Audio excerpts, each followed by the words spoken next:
All right, welcome to the Ironwood Gym. Today we're going to take a look at what a close grip bench is, more specifically looking at the actual grip width and kind of putting, I don't know, every once in a while this pops up as something that's controversial. Well, this is a close grip bench, or this is a close grip bench. We're gonna try to iron out what exactly a close grip bench should be and what it should not be. But before we get into it, if you haven't checked it out yet, check out the Facebook page that goes along with the YouTube videos, Ironwood Strength. I post random things on there. Sometimes it's my own thoughts. Sometimes it's just the videos that I have posted on YouTube, but I also share other people's information. So I try to share other articles, other videos that other people have put out, because I do want that Facebook page to truly be a page that shares information, and it doesn't need to just come from me. There's lots of good sources of information out there, and we should be looking at all of it.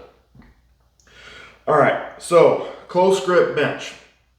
I'm not going to actually go over the execution of the bench today. I just want to talk about the grip width. And there's a couple different schools of thought that are like, I mean, it's almost like politics. You have your far left and your far right, okay? Just the same on close grip bench. You have those that say anything, this is my maximum legal competition grip, index finger on the rings. So there are lifters out there that say anything inside of that, just moving your pinky to the rings or maybe slightly inside the rings, is a close grip. Then there's the opposite end of the spectrum that says you have to bring your hands all the way in to almost touching and you bench from there. I would say neither one of those are actually correct, but let's look at it a little bit closer and how you should be looking at, or how you should be defining what your close grip is. Because in reality, it's not necessarily the same for everyone.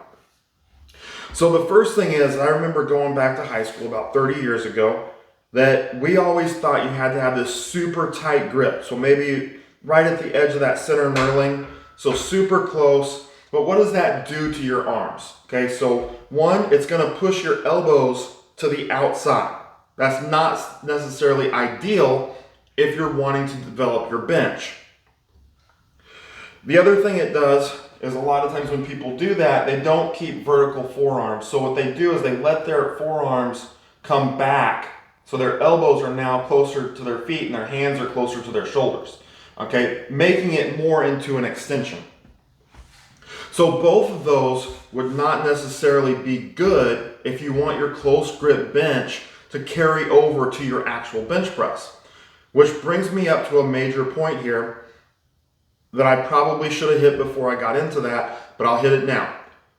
So you have to understand or know what you want out of your close grip bench.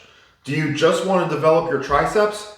If so, there's a lot of room for error as far as how you grip the bench, grip the bar, and what happens with your arm position as you're doing the close grip bench.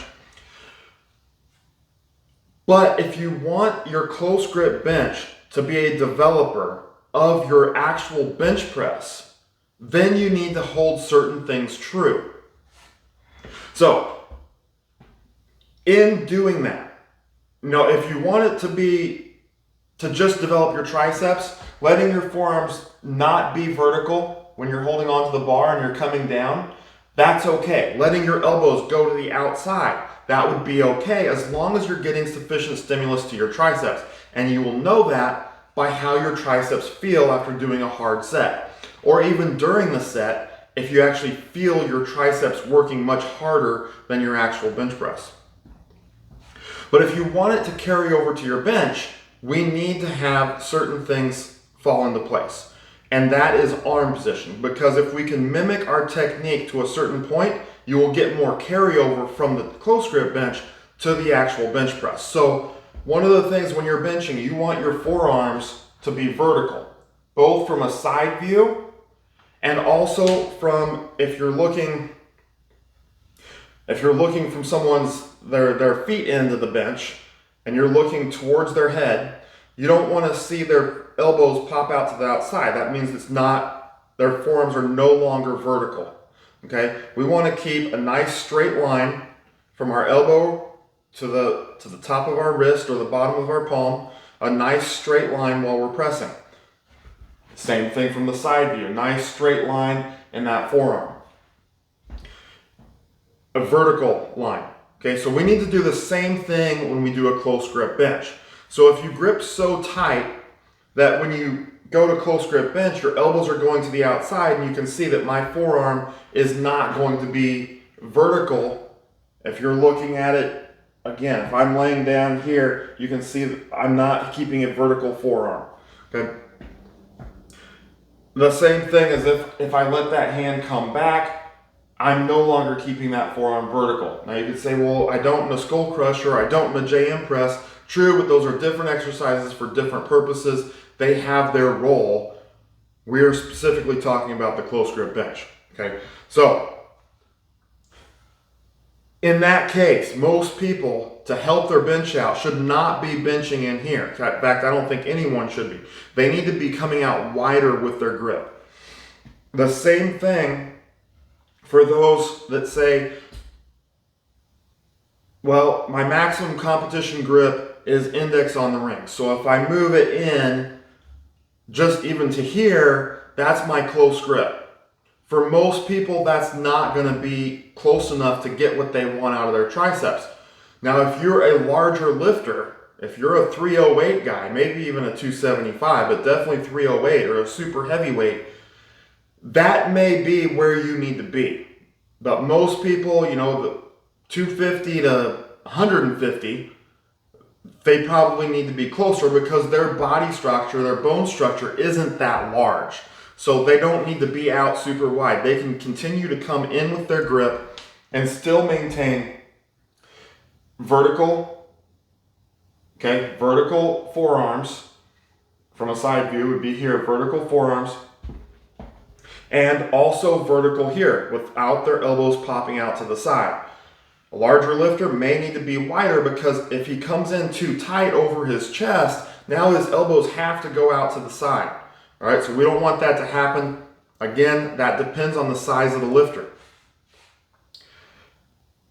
For most people, what I have found is index touching the smooth part of the bar. From there, they can maintain that vertical forearm from the side view, and they can bring their elbows into the side, and when they cut to their chest, it does not force their elbow out to the side, whereas if their hands were inside the framework of their body, their elbows would be forced to the outside, which we don't want because that's getting away from our bench press technique.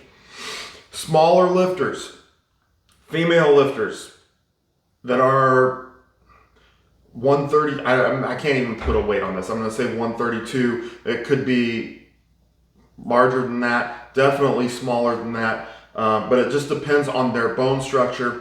They may need to come in smaller or closer. Even male lifters in those smaller weight classes or younger lifters starting out, freshmen in high school, 8th grade, that are still very small in their bone structure, might need to come in closer. Index finger completely on the smooth. 2 fingers completely on the smooth.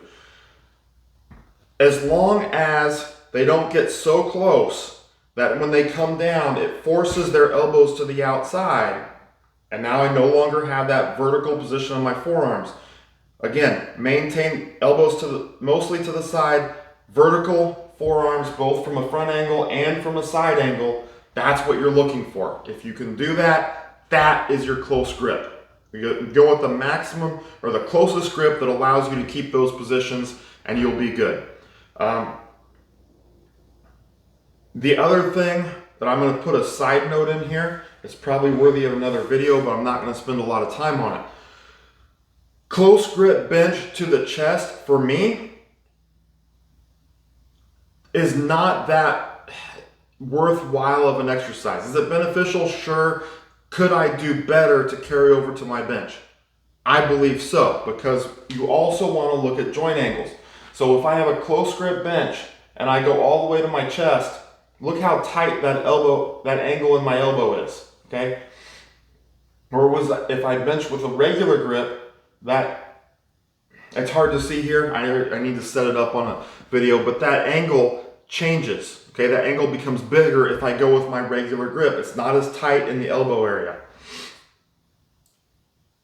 In order to mimic that angle, it would be better to do my close grip off of a 2-board or a 3-board. Someone with very long arms maybe even need to go to a 4-board. That would allow you to put enough stress or force on the triceps that you get a much better carryover to your bench. Again, that's probably leading into another video, and I probably need several separate videos to show those elbow angles.